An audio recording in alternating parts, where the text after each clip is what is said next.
Jeez. Oh, I do not. Oh, I don't feel so good. Oh, why did you give my job to the German guy again? Welcome back to Motorsport 101.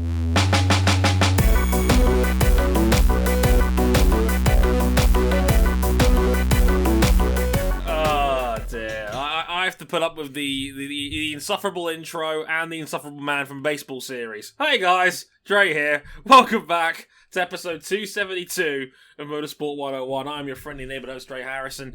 And in this edition of the show, we are going to be talking all about... there's a line in my script here through Germany. It says it's the Eifel Grand Prix, apparently, because we can't call it Germany. Thanks, Hockenheim. With me, as per always, smug as a motherfucker. Oh, sorry, King, bleep machine. RJ O'Connell, you insufferable bastard. Hey, that's another bleep. If you're ever baking, if you're ever making sauces, or just if you're just cooking in general, it's a good idea to just mix things up a little bit. You gotta mix it up. Look, I'm enjoying the one win we have so far this series. I know. One. It's a very important one. Meanwhile, I am of the mind that I don't want to see guys like Clayton Kershaw retire without a ring, and this generation of Los Angeles Dodgers is too good to go down as the best team never to win a championship. Just not at my team's expense, please. Yes, at your team's expense, for freak's sake. It's not my fault you guys are fun, really good and likeable. It's really annoying. Anyway, Ryan King, how you doing? I'm doing well. I'm glad that LA Dons are finally repeating what normally happens, cuz never forget what happened to Brooklyn. Never forget. Of course. But yeah, I'm glad that LA Dons is going through their struggles right now. So when are you buying one of these new Brooklyn Nets tie-dye jerseys? Never. I don't know. I think we should ask him about the Dutch national team coaching job. I'm looking for that New York Knicks coaching job. I feel like I'm... No, you're not. No, you're not. What? No. Nobody wants these problems. What? Oh, it's an own thing. What can I say? Cam, how you doing down there, sir? I'm doing great from the dark corner of my room because it's dark outside and my light really isn't well laid out for podcast lighting, but that's okay. Invest in a ring light. It saves you wonders. Look at my glowing face. Or bold of you thinking that I have the money to invest. Or you could do what I'll buy you one. Or you could do what I do and just turn the screen brightness all the way up. Wow, that's a fucking hack. That is quite the life hack. Do you have a fucking floodlight as your backlight for your computer? Jesus Christ. Pretty much. Good Lord. Let me try this here. No. What? This is on low. Let me turn the brightness all the way up. What is happening on this podcast intro this week? Am I invisible in this pink shirt? So while my colleagues here all of a sudden turn their contrast settings to 105 out of 100, I'll get into the main point of the show, which is this week is talking about the Eifel Grand Prix and the, shall we say, newsworthy events that came through it, because there was a lot to get through there. Also, we'll be talking a little bit of news off the track, rumours about 2021, a possible new Brazilian Grand Prix, which, well, everybody disliked that, except Bolsonaro, apparently, and some IndyCar silly season craziness as well, because there's been a big reshuffle down at the Arrow McLaren team that's certainly worth talking about as well. But in the meantime, basically you can find this real quick while I try and find my sanity. YouTube.com/Motorsport101. If you're watching this on there, hi. Why not subscribe, hit the bell, all that good stuff. We're on Facebook.com/Motorsport101. We're on Twitter. Our handles are on the screen. Our podcast Twitter is @Motorsport_101. If you're listening to us on audio, it's @Harrison101HD, @RJ O'Connell, @Ryan Eric King, and @CBuckley917. 7. We're on Instagram now as well, at Motorsport101pod. You can find us on there. Look for the giant purple logo. And we're on Patreon. If you'd like to back us financially over there, you can. Patreon.com/Motorsport101. $5 gets you early access to all the audio versions of our show, upgrade to $10 for the video version, as well as getting the supporters club of our Discord server where you can listen to these shows live as they're being recorded. You can find all the details and so much more on that on our website, motorsport101.com. So, without further ado, let's get in to the Eifel GP. Oh boy, we get to have another GOAT debate. I'm sure we haven't had enough of these between basketball and Formula One social media. No, we haven't had enough of those this week. It's also a lifetime, clearly. Two GOAT debates got spicier on the same day. You know what we don't miss about F1? FP1 and 2 being washed out by a bad case of rain and fog, ruining the F1 debut appearances of Mick Schumacher and Callum Ilott. Sorry boys, your practice session is in another Grand Prix. One of the biggest stories of the weekend happened before we even started FP3, as Lance Stroll had gotten ill overnight. Thankfully, not COVID related. Probably. Still, fresh out of the pastry shop and into the fire, Nico Hulkenberg was back and just in time for qualifying. He'd start from the back after just 4 push laps on Saturday afternoon. Bottas would end up on pole, with Hamilton and Verstappen close behind, and Charles Leclerc 4th for Ferrari. So, race goes green, and Hamilton gets the Bella launch and tries the old Rosberg trick of running your man clean off the road. Only this time, Bottas held firm, took the apex for 2, and held the early lead. Meanwhile, Daniel Ricciardo got around the outside of Charles Leclerc and into 3rd. Fast forward to lap 13, and Valtteri Bottas suffers a horrendous lock-up into turn 1, leading to Lewis Hamilton taking the lead round the outside of 2, as Bottas suddenly had a 20 pence piece for a front right tyre. Further back, George Russell suffered broken suspension after Kimi Raikkonen clattered into the side of his Williams in a three-way fight between them and Sebastian Vettel. Raikkonen would be hit with a 10-second time penalty for causing a collision. More disaster 4 laps later as Daniil Kvyat overshot the final chicane trying to defend from Alex Albon, but then the tyre closed the door too quickly into the final corner, taking the Russian's front wing off the car. 5-second time penalty for Alex. He would later retire as part of the debris ended up in his radiator. Next up, the power unit struggle subsection. Lap 19 had Valtteri Bottas' battery die on him, leading to a forced retirement. Lando Norris was struggling with his power unit with no deployment on his MG UK. He'd eventually park it on lap 44 due to overheating. Lando took a deck chair for his Fernando Alonso meme moment. This brought out a late safety car and forced most of the field onto the soft running tyres they didn't run on Friday. Except for Grosjean. Hipster. The race became an 11-lap sprint after Max Verstappen spent 5 minutes moaning on the radio about how cold his tyres were, and Hamilton took off with another monster restart and didn't really look back. Ricciardo tried a big lunge for 2nd, but couldn't get there. Perez countered with an attack on the Honey Badger for 3rd, but couldn't pass him either. And that was the end of the major action. Lewis Hamilton coming over the line for his record tie-in 91st career Grand Prix victory with the great Michael Schumacher. Verstappen took another gutsy 2nd with the fastest lap of the race on the final lap, and Daniel Ricciardo finished 3rd, scoring Renault's first podium finish since Nick Heidfeld at Malaysia 2011. A deserved honourable mention too for the Hulkster for a sensational 8th place finish from the back of the field on just 30 hours notice. One of the drives of his career. As it pertains to the championship standings, we're done here, folks. Lewis Hamilton leads with 230 points to Valtteri Bottas' 161. He leads Max Verstappen by 12 points on 149 points. Then the battle for 4th place. Daniel Ricciardo jumps up to 4th with 78 points. Sergio Perez is 5th on 68 points. Lando Norris has 65. Albon has 64. Leclerc has 63. The aforementioned and absent Lance Stroll has 57. And Pierre Gasly still 10th on 53 points. In the Constructors' Championship, Mercedes-Benz lead 391 points to Red Bull's 211. Racing Point are on 120. McLaren on 116. Renault have 114. This battle for 3rd is really getting intense. Ferrari have 80 points. AlphaTauri 67. Alfa Romeo 5. Haas 3. And Williams still at 0.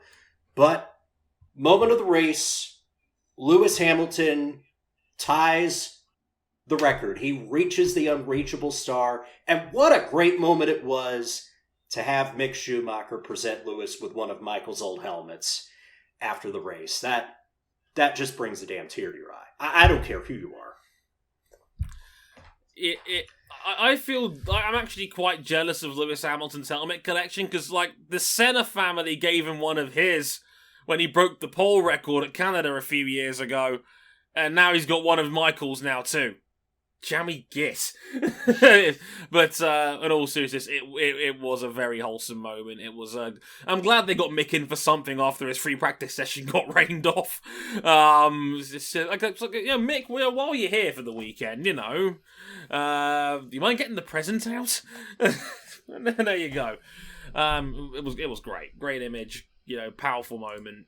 All sorts of awesome. And look, I've made this joke earlier on in the week about, I used the how it started and how it's going meme to describe it, where it was like I said on our old Race World TV video that Schumacher's 91 wins would never be beaten, and I called it the most unbreakable F1 record of all time, and whoops, didn't think that would happen, but hey, that's what 7 years of winning 10 a year does to you, I suppose.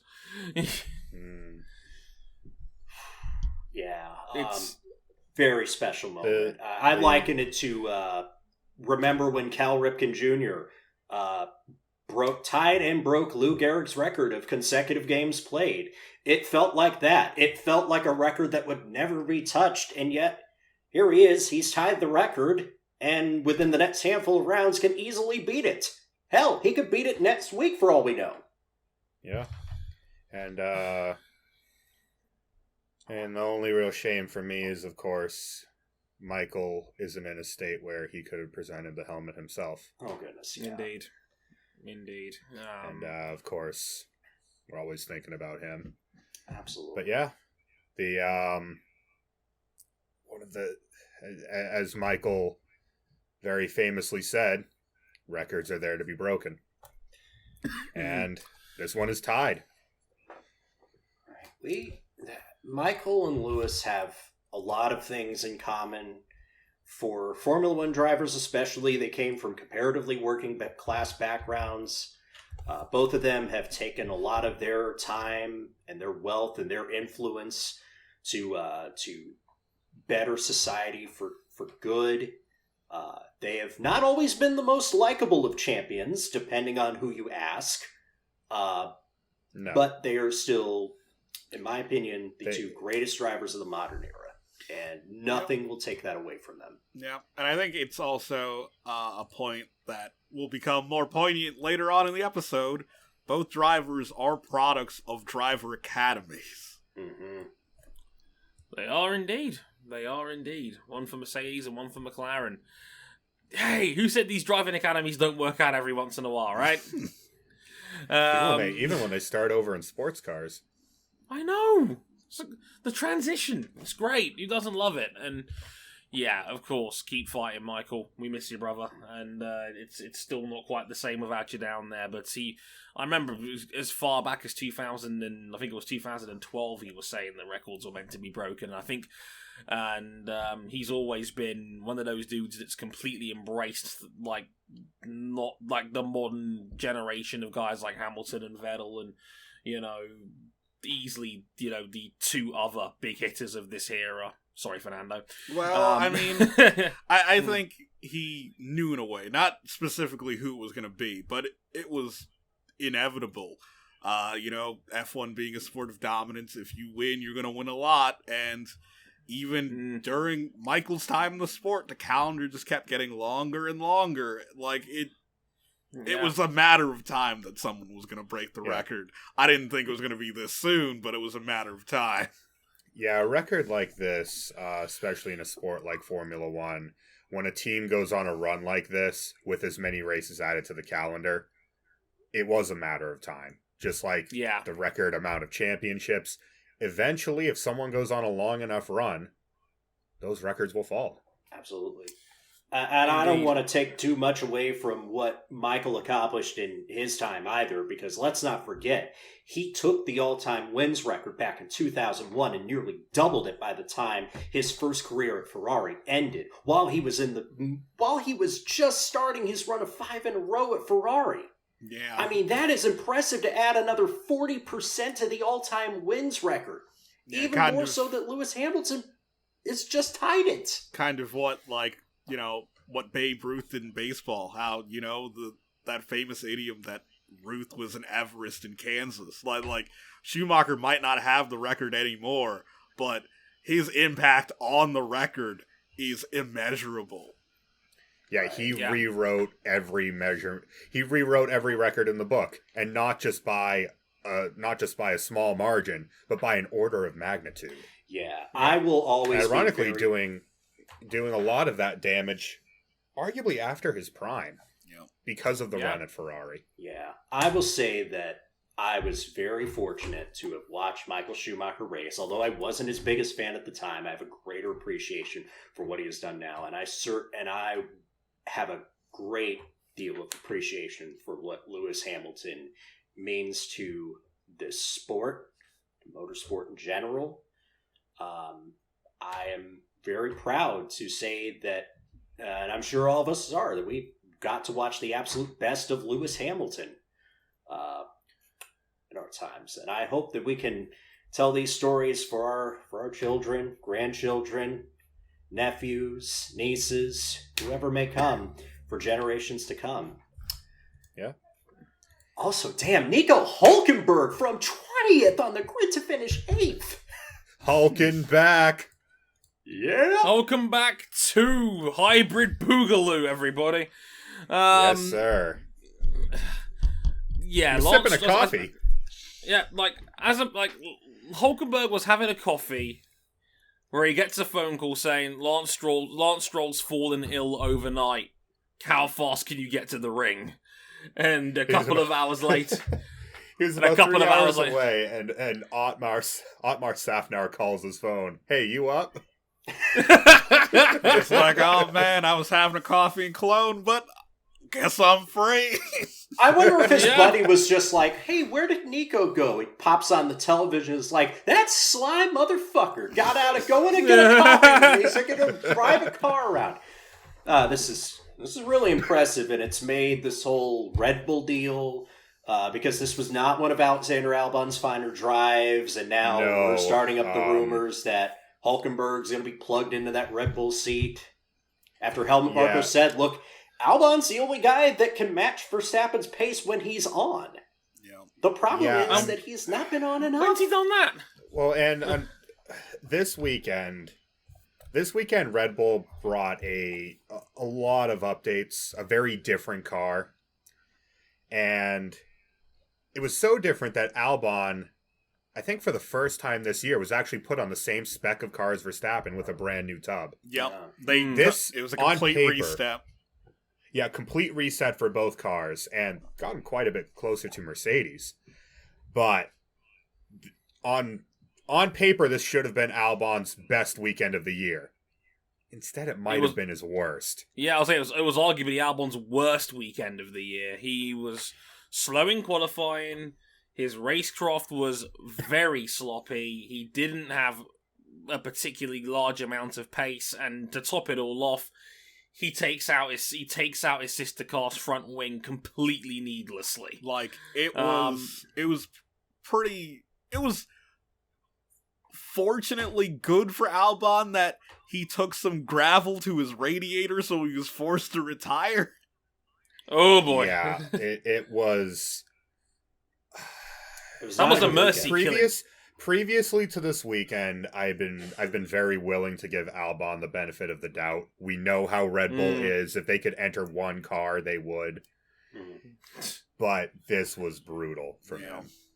Yeah, I said it on Twitter during the race. I literally tweeted something along the lines of Albon is getting harder to defend even before that DNF, and that was and this is going to sound a bit harsh, but bear with me here. This sounded or looked to me for the first time as if Albon looked out of his depth. in that car. And the thing is, like, the thing is with, like, a lot of Formula 1 drivers, we always have... We don't have that what if they made a different career decision. We have that for Albon. Yeah. He gave up a seat in Formula E for this, where it's like, hey... a factory seat. Oliver Rowland won a race in that won a race in that car in what could have been Alex Albon's seat. Yeah, and Rowland was, what, top 3 in the championship this year in Formula E? So, you know, he walked away from a really good factory Formula E series that will become a world championship next year. So, this is not looking good. And you know, it's, like, honestly, I looked at it as a bad situation when Helmut Marko openly said on the record he's considering breaking Red Bull's long-time policy of basically academy and umbrella drivers only. Yeah, to bring in Nico Hulkenberg? Yeah, the guy that we don't... They haven't done this since before they were actually good. They haven't done this since they had a lineup of Webber and Coulthard, who were very much not Red Bull Academy prospects. Yeah, like, the last time they did this, they didn't really have an academy. No. Right. So it's either Hulkenberg or it's Sergio Perez, as I've seen been floating around. The last time they did this, it was a blue Jaguar. Consider that. So, and, I mean, last year... Gasly got the false vote of confidence. Albon isn't even getting that. That's but the thing scary. is, the thing though, he was until about a week ago. Yeah, and this weekend seems to, whatever stock he had at Red Bull seems to have gone out the window.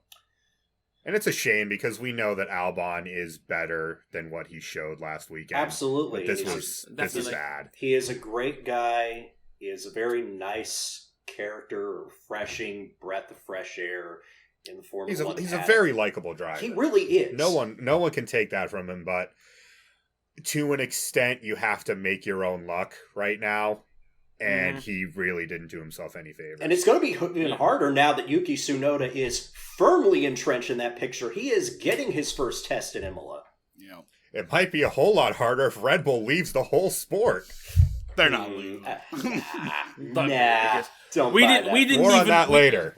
Like, honestly, we didn't even put the latest Red Bull quit story in the set list because we thought, nah. Well, this is an interesting one because I'll quickly go over it. TLDR, Red Bull, their first option right now is to purchase Honda's IP at the end of 2021 so they can run and maintain the Honda designed engines. Now, this isn't really viable if you want to stay competitive. Hi, Williams in 1997. No. Unless there is an engine freeze. And right now... That's what Red Bull are lobbying for. Red Bull are lobbying for it. In fact, 3 of the engine manufacturers are theoretically on board. Yeah, and there's... Guess who isn't? Oh, man. But, like, to have an engine freeze at this point when...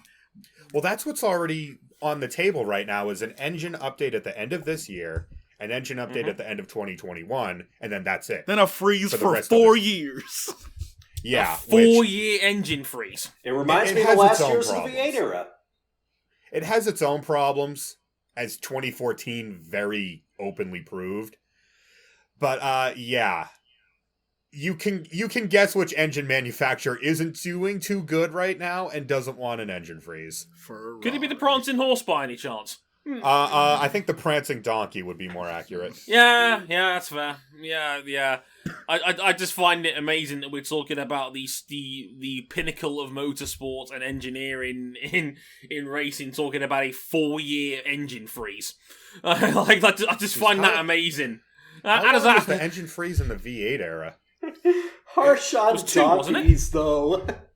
The engine freeze was 2009 to 2013. Yeah, that was the last time we had it. But the thing they let Renault develop. Yeah, they let Renault develop, and like they introduced KERS, which was not subject to the freeze. If they were to freeze the entire power unit for 4 years, this is a whole different ballgame. Yes, it is. Yeah. And it feels like Renault and Red Bull are okay with becoming a partnership again, but neither of them want to make the first move. Because well, to be fair, I don't think Cyril wanted that tattoo. Oh God, the tattoo's happening, people. Oh, man. Finally. For those guys that don't know the story, Cyril Abitable had a bet with Daniel Ricciardo that if Ricciardo managed to get on the podium this season, Cyril would have to get a tattoo of Ricciardo's choice somewhere on his person. Well, guess who just had the team's first podium in nearly a decade? Or 5 years, Ricciardo, depending come on on what down. your definition of a team is.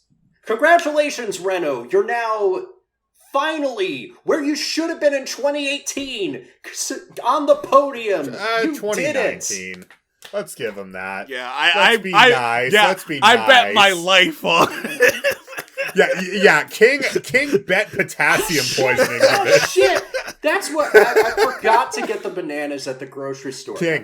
King, next year that blueberry pie to the face is inching ever closer. I know. They might get a win.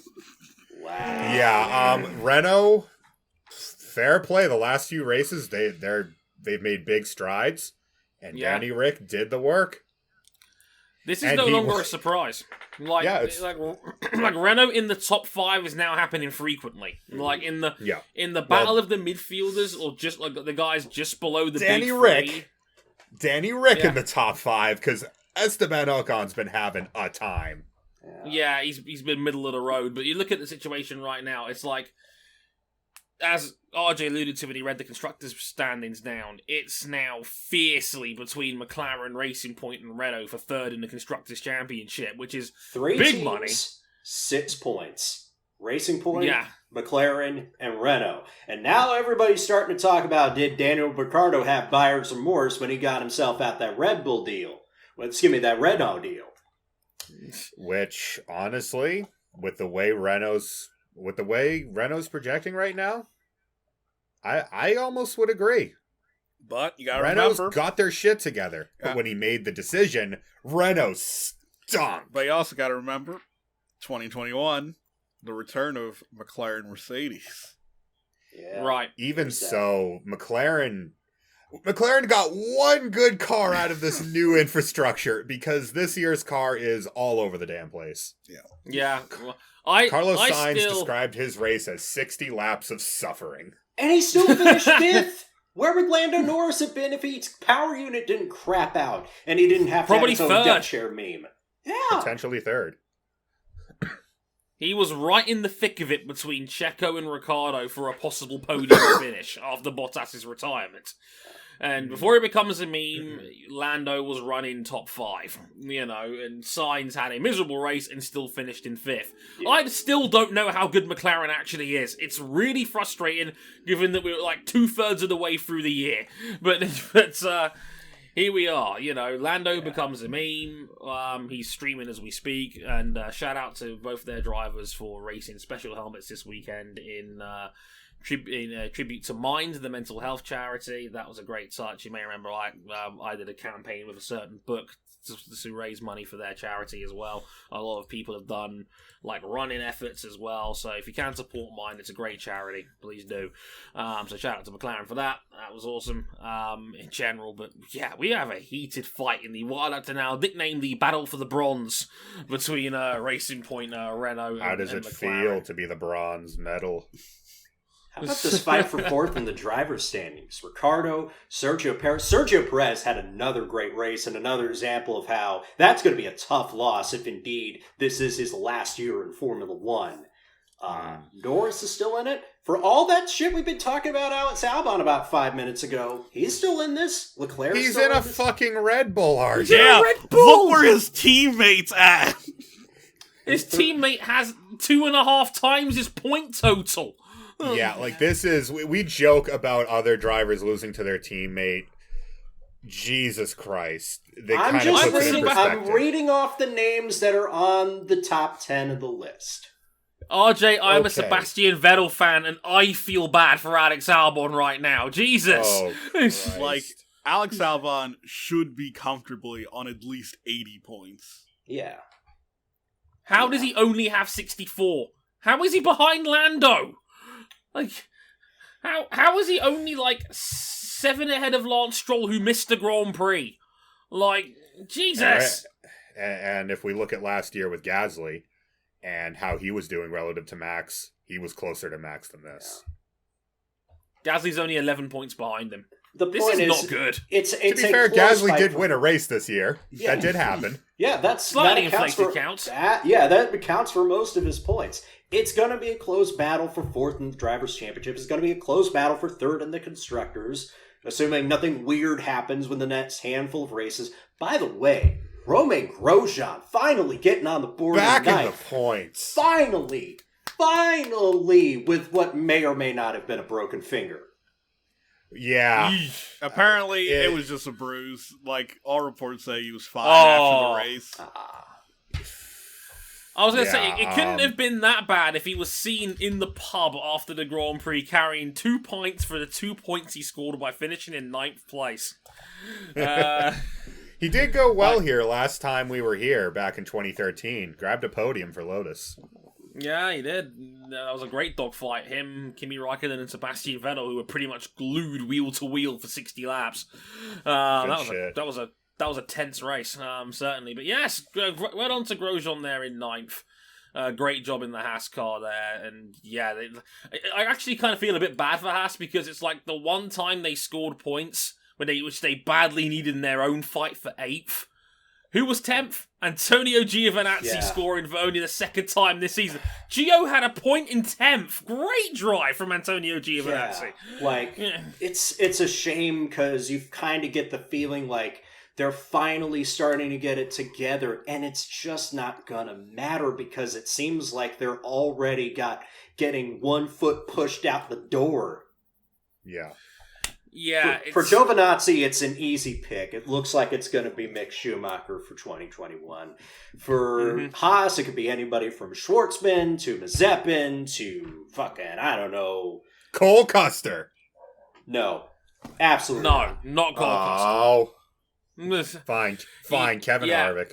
Yeah, the joke, the line that got people talking about this on the Thursday going into the weekend was the fact that Gunther Steiner has a semi-regular column he posts at The Redacted, and he openly admitted that he has a short list of 10 drivers for the 2 Haas seats in 2021, and that the guy that was meant to be driving an FP1 that weekend, Callum Ilott, currently runner-up in the Formula 2 Championship standings at the moment, was not on that shortlist, but said, hey, he might be depending on how FP1 goes. He said, quote, definitely won't be if he bins the car. And the internet exploded. The internet exploded with so many takes. How dare he not have Callum Ilott on his short list? To which my point was on Twitter at the time was, if there's a 10-person shortlist, including your 2 current drivers, how high up the bar do you think Callum Ilott is meant to be here?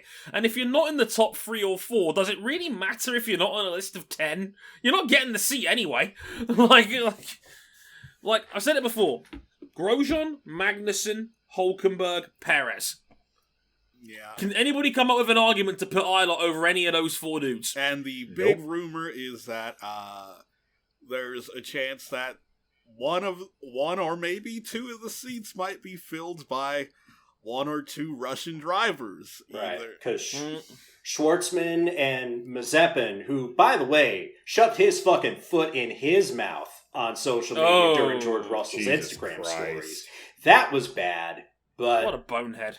God. Yeah, but Schwartzman and Mazepin on, I guess, an all-Russian Haas team. I mean, that wouldn't be the worst thing, but yeah, you have experienced hands available, including 2 are in your own team, and it's not necessarily their fault that this team is bad. I myself, judging by his past comments, I think Grosjean's out of there of his own accord at the end of this year. Yeah, I think he wants sports cars. Yeah, I think he wants somewhere where he isn't in not quite scoring points purgatory all year. And Formula E would be a good fit. Formula E would be a great fit. I would love to see Grosjean in FE. Hold your crashing jokes. Pipe down in the peanut gallery.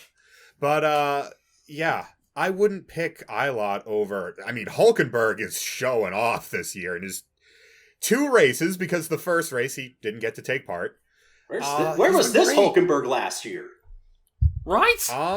He was doing pretty good, other than getting told to give the place to Daniel Ricciardo every 2 races. Funny how that works. Was looking a bit mediocre. Look, Hulkenberg's stock has not been this high since 2013. I still can't get over how popular the man has become on Twitter just for filling in. Like, he has become like the new Charles. It's like he's the new Charles Leclerc just for showing up and doing his job. It's like, oh my god, Hulkenberg's back! Whoa! And I'm like, yeah, I'll say it before I say it again. Can't miss somebody till they're gone, and Hulkenberg was gone. I don't think he ever should have been dropped. No, I don't think so either. I always said it was a harsh sacking, but even so, you guys didn't give a shit about Hulkenberg last year. Like, come on. But no, I do find it funny that's how it's turned out, and now he's become like one of F1's biggest memes for the year of Hulkenberg running back through the paddock when he finds out his COVID test is negative. Fun fact as well. His helmet was at home, so he had to grab a spare Renault helmet from last year. Yeah, you have to grab the old black and yellow Hulk helmet. I was like, that's hilarious. It's like, oh, dear. This man is a bag of lemon and strawberry Starbursts. Very good, very good. No, but yeah, and Perez, pretty self-explanatory. Perez has been great. He's number 1 on the board. I'd like, how is he not number 1 on the board? He's still only 29. Yeah. He's got nearly 200 Grand Prix under his belt, and he's been the best midfielder in the sport for half a decade. Kind of had to talk about the big elephant in the room. Sergio Perez's biggest backer, Telmex, owned by one of the richest people in the world, Carlos Slim, has a billionaire feud with one Gene Haas over the sacking. The hate sets is going to be wonderful. Over the sacking of not one but 2 other drivers. With that, one of them happened to be Esteban Gutierrez. Yes. Why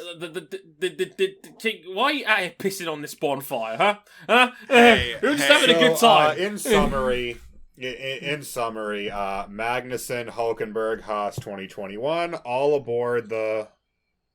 Well, we can't really call it hype train now, can we? Yeah, if I had to say, my gut says Hulkenberg, Schwartzman next year at Haas.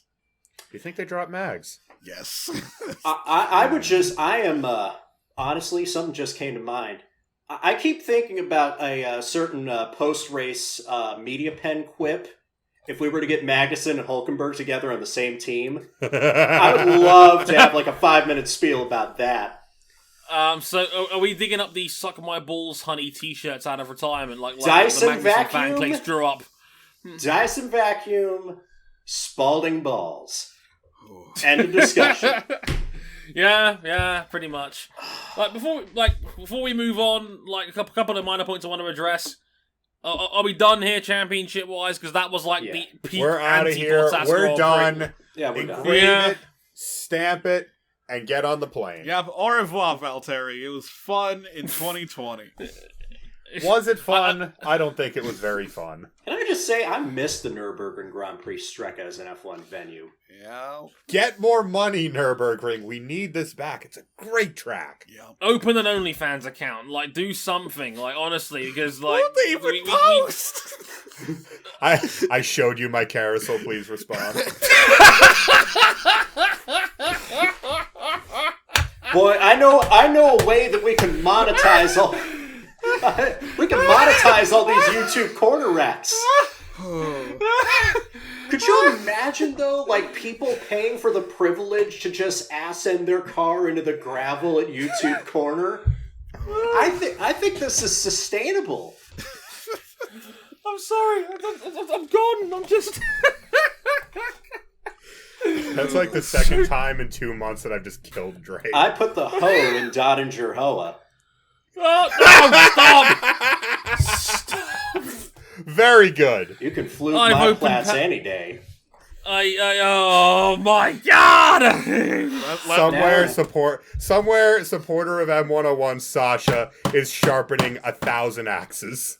I'm tapping out. Let's move on to more serious content. Yeah, because... Where? On this show? This is something that we promised to talk about last week, because it was revealed a couple of weeks ago, and it's been in plans since 2019, that Brazil's far-right president, Jair Bolsonaro, wants the Brazilian Grand Prix to move, and he wants it to move to his hometown of Rio de Janeiro on a brand new purpose-built track in the Deodoro region. This is a disused military base. He wants it to have 130,000 spectators compared to 60,000 at Autodromo Jose Carlos Pache, aka Interlagos Circuit in Sao Paulo. Apparently a deal was done. There are renderings of the track released, and oh, by the way, this is going to fell about 70,000 trees in the Brazilian rainforest, which is, if you know anything about Jair Bolsonaro, he is big on, expanding industry at the expense of, the endangered rainforest. On top of that are many unpopular decisions. So I think we need to break a lot of things down here. Number one, it is technically a rainforest, but it's not the, Amazon rainforest. It is in the middle of a city. So, reason why it's a rainforest is because, again, it's a disused military base. Yeah. It doesn't look like that from, the satellite footage, but it used to be a testing range, and there's a lot of unexploded munitions on that site. Ooh. Oh, so this can be like the race against Deathborn in F-Zero GX where you're avoiding bombs. Oh yeah. F-Zero GX deserve better in the time extend tournament. God damn it! Damn you, Need for Speed fanboys. Though all things considered, hey, maybe it shouldn't be converted from a military base into a racetrack. Maybe it'd be a nice park. Absolutely. Of all the racetracks on this planet, why are we trying to replace Interlagos? Seriously. I know there are a lot of people of privilege, including people in automobile racing, that were all big on Jair Bolsonaro because he's the guy who's going to clear out all the corruption. And I'm thinking, if taking the Formula One Grand Prix away from Interlagos isn't what gets them to open their eyes and realize that this guy might be full of shit, I don't know what will. Because the thing is that it's important to note that Rio is his hometown, and it would cost a lot of government funds would be needed to spend to clear out the unexploded munitions, build this new track from scratch, and you'd assume that a certain somebody from their own hometown has a lot of business connections, maybe some contractors who'd like some government small government. Yeah, big small government guy. Gotta love this is it, corrupt. To me, corrupt it like it's Metroid Prime 3. To me, it's less about deforestation. It's more about, hey, time for some high-level graft. Yeah, let's throw some money at this and see what happens, basically. Yeah, it sounds more like a vanity project from Bolsonaro. It absolutely is. It's big boy daddy Bolsonaro wants a home track in his own backyard. No. I think Bolsonaro should simply shut his cock holster. Yeah, and obviously, a lot of Brazilians who are local to Rio and are involved in racing want this to happen because their prior racetrack in Rio is no longer there. Well, of course, there's always going to be a level of that. You always want a racetrack in your hometown. It's cool. Yeah. But to replace Interlagos, one of the most beloved tracks on this planet, and, have to clear out a bunch of unexploded munitions. Yeah. Felling 70,000 trees is not a good look. Lewis Hamilton has already said, my personal opinion is that the world doesn't need a new circuit. I think there's plenty of circuits in the world that are great. I love Interlagos. I've been to Rio, and it's a beautiful, beautiful place. But it's not something that he personally supports, and I don't think anybody with any sense in this fandom actually does. Look, Rio had a wonderful track that they tore down to put up Olympic venues that have since gone to become white elephants. Yeah. it's fucking wasteful. And from the renderings, That's at what least, this is. nothing looks inspiring. Like, yeah, you're going to have twice the capacity. You say you're going to have less crime than you do at Sao Paulo. Full But jive. I don't know for sure. Yeah, you can have all these concerts and other events here, but is it worth it? Like I think you put it really well, RJ. It's wasteful. Yeah, that's like the word. the track itself looks like Moscow Raceway South. It looks so generic as fuck. Yeah. It looks like insert generic Tilkodrome here. We have Bahrain at home. The Bahrain at home. Harsh on Bahrain, to be honest. Yeah, because Bahrain at least produces good racing. This looks just This looks uninspiring. Yeah. Just there. And of course, the new, greener, carbon neutral, environmentally friendly F1. Well, they ran their tails wagging to this contract. Yeah. I think this was didn't this come out like immediately after the news that Chase Carey was stepping down and Stefano Domenicali was taking over next year? Yeah. So I think this might have been one of the last Chase Carey deals that he greenlighted. I mean, man, we appreciate the mustache, but dude, what the fuck? dollar bill. Yeah, like stand races stand one by is the not fucking. You're gonna sell yourself on these principles. Fucking stand by them. Yeah, We Races 1 is not as important as what I like to call shiny hood ornament syndrome, and that's exactly what this is from Formula 1, because there was never a good reason to go away from Interlagos, and this is just a complete vanity project by a megalomaniac president who, wants to swing his dick around like a helicopter and have a Grand Prix in his own backyard, which no one asked for, and the only people that want this are people that are going to directly benefit from it. It's like when the Washington football team hired a bunch of dudes to defend themselves from their awful culture. It's awful, and I hate it. Like, stop. Well, if he swings his dick around in enough places, he might get COVID for, what is it, the 5th time? 6th, 7th, 8th. Good God. Yeah, let's talk about next year's schedule. Yeah, I was gonna say one more he gets a free whole chicken at Nando's, but anyway, yeah, there's a lot of shout out to friend of the show Jenny Gow who put out there as well that it's looking like we're gonna get 23 Grand Prix Jordan in F1. Yeah. Fuck's sake. 23 Grand Prix in 22. That isn't the most recent 23 to win a ring. Yay! Anyway, 23 Grand Prix, and it's looking like we could be getting a Grand Prix in Saudi Arabia. Yes. Because if F1 were to going home on a moral high ground trend for the last week or so, why not have a Grand Prix in Saudi Arabia? And I'll get people talking. I think they're just doing their best tribute to Kobe by taking We Races 1 and its principles, crumpling it up, and shooting it into the trash. I mean, Dre, haven't you seen any of the trackside advertising this season? Oh my God. Maybe. The big green and blue boards, did you miss them? Aramco, yeah. Yeah. All this made me do was think about that concept rendering where this F1 track is apparently going to be part of an amusement park. There's a 92 Ferrari racing against a 97 Stewart at the same time as contemporary cars, and there's a roller coaster that goes to nowhere, which I think is a perfect metaphor for having a race. This sounds like Yobnam all over again. I think the roller coaster that goes to nowhere is a perfect metaphor for the 92 Ferrari. Well, that track isn't happening, by the way.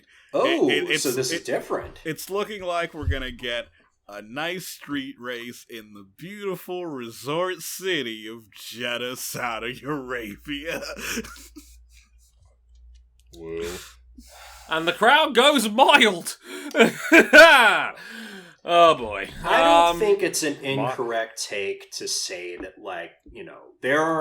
there are racing fans in Saudi Arabia that want nothing to do with the kingdom's bullshit. And who are we to deprive them of racing, considering all the other places that we race in are not necessarily looking so hot. But there are China. Does anyone else remember the 2011 Bahrain Grand Prix? Neither do I. Because it didn't happen. So pretty much where I usually draw the line on these things is if the race promoter is the government itself. That's why I can feel somewhat comfortable with having United States Grand Prix, because it's not it's not organized by the federal government. It's just a bunch of rich dudes who are like, yeah, let's build this racetrack in Austin. Because if Donald Trump was in charge of sanctioning the U.S. Grand Prix, he would ask for Circuit of the Americas to be torn down so he can rebuild the Meadowlands circuit in his backyard. Oh no! You know how annoyingly believable that actually sounds right now. That's the part that made me sick. Oh, that I could see him doing that. Also, Jesus Christ, we're back to 23 Grand Prix rounds. I mean, I knew this was going to happen, but damn. This is overkill. Damn, this calendar is Hashtag burnout. Hold the paradise. Yeah. This is overkill. 23 is ridiculous. We're going to be racing for 9 months of a year. This is. I mean, they're already testing ways to get around it. Next race at Imola is going to be a 2-day race weekend. Oh yeah. And we haven't even considered the possibility. This is not other podcasts advertised in red, okay? I am not going to sit here and endorse 2-day weekends, which have had no proven effect to improve the racing, just because Verstappen won that one time at Silverstone. No. Guys! It's not about entertainment, Dre. It's about logistics. Yeah. Yeah. It is less load on the teams. Theoretically, you'd go through less components during the year. Theoretically. Yeah.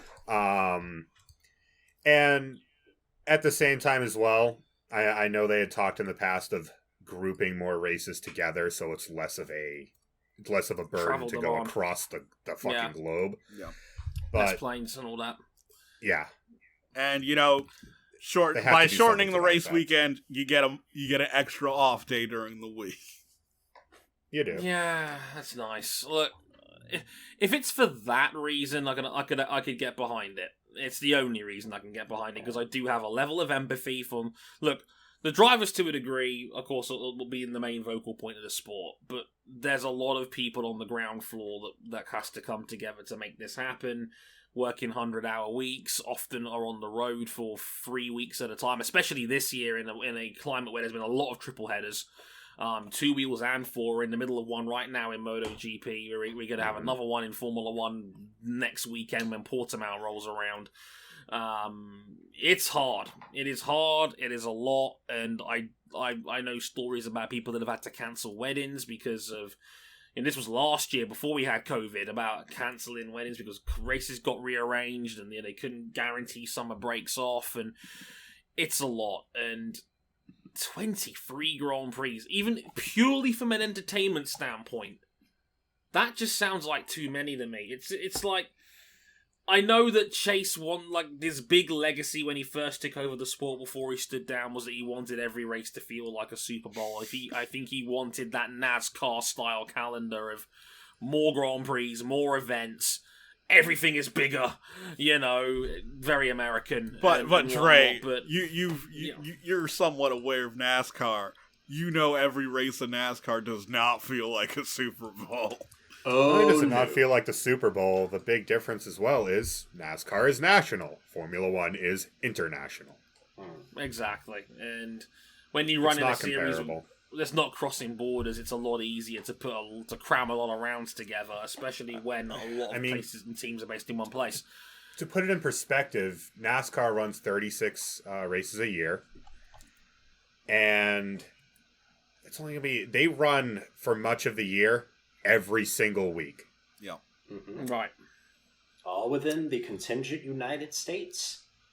Yeah. And look, so yeah, long story short, 23 Grand Prix. No official calendar yet. I spoke to Jenny about it real quick. Apparently, we're about 3 or 4 weeks away from an official 2021 calendar dropping. But people in the know say that it's looking like 23 Grand Prix starting March 14th. Next year, with the Australian Grand Prix back in its usual slot. Those we have to consider as well. That calendar is also going to have to be fluid for reasons I don't think I have to explain. The Rona, maybe? Yeah, the Rona. Who knows? I think it's going to go on pretty for. much the same reason why next year's IndyCar calendar is, let me check my notes, 17 races long. Because I think that there are cancellations baked in. Oh, yeah. Contingency plans and whatnot.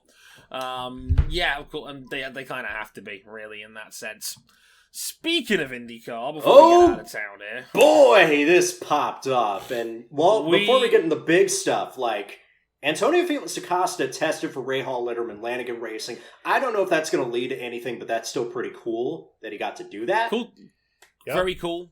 Good to have Bobby, and good to have Bobby as a mate in all those BMW meetings and whatnot. It's very cool. But this is not what we're talking about. No. Oh no. No. This was a clanger. I think it dropped on Monday night, where out of nowhere, Arrow McLaren Schmidt Peterson put out a statement saying that if Oliver Askew is fit, he will race in the final race of this season at St. Petersburg next weekend. But that will be his final race for the team. He's gone at the end of the year. And I'm like, wait a minute! Yep. Hold on. That was a genuine shock to the IndyCar community, and it looks like the alleged reasoning behind it is something we've got to go back to Indianapolis with the 500, and the incident that Askew had there, and it seems that the concussion story had kind of taken a turn for the worst. Now, I'm trying to piece this together best I can. Help me out here, King. But it seems like Askew's management was trying to hide the fact that Askew may or may not have had symptoms around that sort of time. No. So, basically, Askew hid that he had concussion-like symptoms. It's not specifically clear why he hid them. His agent claims that the team were forcing him to race, and that he was the one who convinced Oliver Askew to seek medical treatment for his symptoms. Oh boy. Obviously, Arrow McLaren, Schmidt Peterson did not like the fact that this agent went out there claiming that they were forcing Askew to race. Wow, so for the second year in a row, Arrow McLaren SP has another messy and somewhat unpopular driver sacking. Yeah. And I think it's kind of ironic that Zoe, who's listening in, brought up this point earlier in the week. I believe they have the same agent as well. Yes, they do have the same agent. They're managed by the same sports management agency, Spire, who also own a NASCAR team. Famously own a NASCAR team. Owners of Zombie Furniture Row. Yes, because they were also involved in a lawsuit in NASCAR because one of the drivers, they managed two drivers in NASCAR, one Kyle Larson, another driver that they had sued them because Spire conspired with Chip Ganassi. Conspire. They conspired with Chip Ganassi Racing for this driver to lose his personal sponsorship with DC Solar, and then that sponsorship be transferred to Kyle Larson's 42 at Chip Ganassi. And that all worked out wonderfully. Oh yeah, because DC Solar, totally upstanding company, best company. They only work. Not a Ponzi scheme. Totally. Look, it's not a Ponzi scheme. It's an upside down pizza slice scheme. Anyway, but yes, as you can tell by all these stories that we just went through, Spire, can we trust them? I don't know. No. Somehow I'm going to go with a no. And the loser out of this is Oliver Askew, who seems like he is out on his ass. But in the immediate aftermath of him and Spam parting ways, it was just like, well, who's going to get the number 7 car? Is it going to be Sergio Perez? Is it going to be Ryan King? I mean, he's wearing the orange. Yeah, I'm ready to go. Come on, Zach, call me up. I have my phone right here. No, like Mr. O'Connell, to my right, even alluded to the possibility that it might have been Helio Castroneves, maybe for one last farewell tour. Yeah. After he got the seat to fill in for the Harvest Grand Prix. But none of us were right! No, it was another... Rosen, quick! King Felix, out of nowhere, hits him with an RKO and says, I'm taking this seat. And apparently, according to Jenna Fryer on Twitter, Chip did not know this was coming. It seems like Felix had an option for next season on his contract, and Felix is like, nope, I'm out of here. Well, when the first person you have to beat is your teammate, and your teammate is... Oh, it's that guy. It's that guy. That's been Scott Dixon. That has been a running theme since Dario Franchitti was forced into retirement from injuries. Let's be real here. Yeah. Yeah. It's like, do you really want to be teammates to Scott Dixon, like, in the long run? You probably don't. Jimmy Johnson apparently does. Well, Jimmy Johnson is also a legendary driver in his own right. I think he wants the smoke. Yeah, it's like, bring it on, I'll take Dixon on, right? And Felix, understandably, probably had the thought of, I'm never going to win a championship with this team, given Scott Dixon is there, and we all know where Chip's bread is buttered, you know, one of the best IndyCar drivers of all time, as it is. Why not go to a good team on the rise, a team that's shown great potential, that has a man who's top 5 in the championship right now in Pato O'Ward, brackets, he's staying, don't worry, Pato is fine, close brackets. That's what was so shocking about this, is that this team was blown up last year in the name of the youth movement. Yeah. Felix Rosenquist is still young. Yeah. He's still young. Youngish. In IndyCar terms, he's young. In IndyCar terms, you can still run until you're fucking 50 and still be good. Yeah. But Rosenquist is 29 next month. I didn't even think he was that old. He's middle of the road for ages at this point. He's 29 on November 7th. But that's why this was so shocking, is that they, after 1 year where Askew pre-concussion was holding his own and keeping Pato O'Ward, and the hype is real behind Pato, very honest. And this whole situation it's really a shame for Askew, and I hope that if he can recover to what he was earlier this season, along with just being able to recover in everyday life, because according to sources, he had really nasty symptoms. Oh, yeah. He got his bell well and truly rung. Hopefully he can find another seat next year, because he's hit, the hype behind him was equally justified. And his talent is real. He is smart beyond his years. He provides the sort of feedback to teams that a guy who's been around for 10 to 15 years would provide.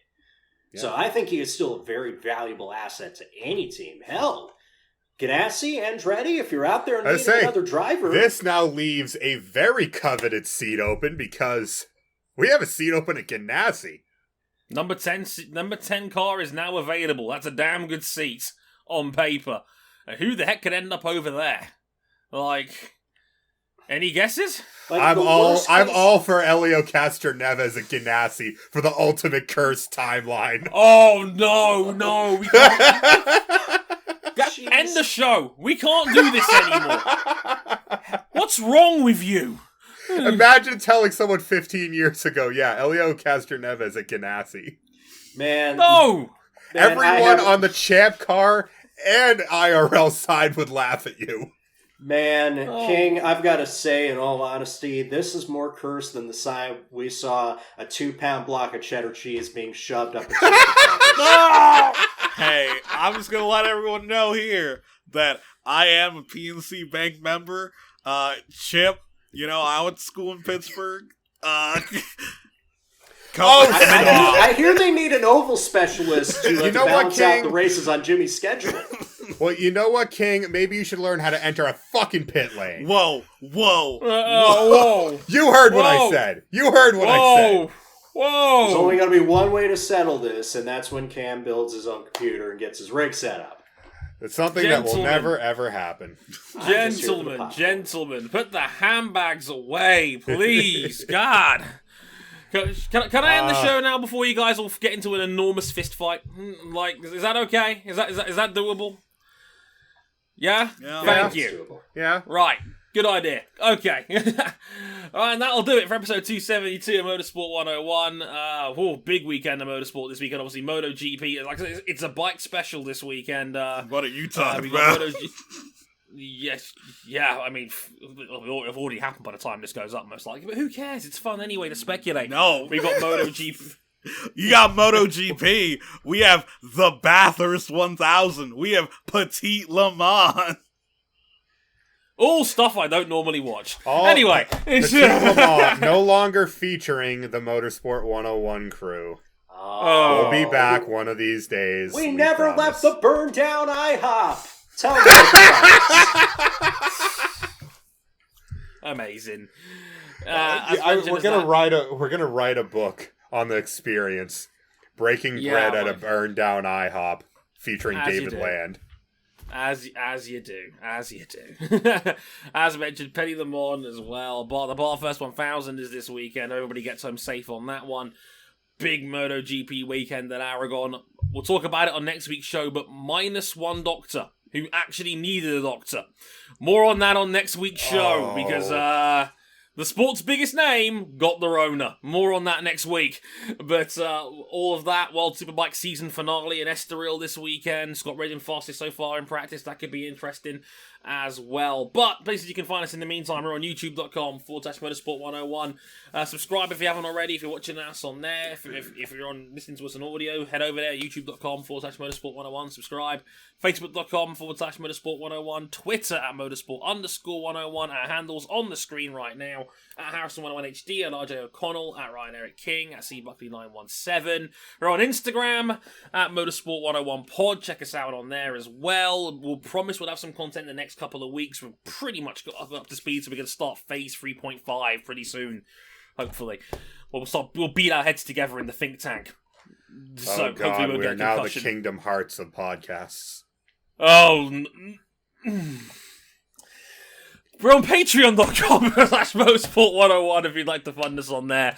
$5 gets you access to all our audio shows, $10 for the video versions, and the Supporters Club access where you can listen to these shows live as they're being recorded. Shout out to Jason and Zoe for joining us as always. Thank you very much for listening in. We'll be back next week for a MotoGP/World Superbike special coming from Aragon, and we'll probably mention Bathurst and Petit Le Mans in there as well. But until next time, I've been Andre Harrison. They've been RJ O'Connell. Screw the Braves. That's been Eric King and Cam Buckley. Thank you very much for watching or listening, and we'll talk to you guys next week. Sayonara. Later, y'all. Bye. What news story are you going to miss by a day this time? Doctor, give me the news. I got a bad case of batsuit flu.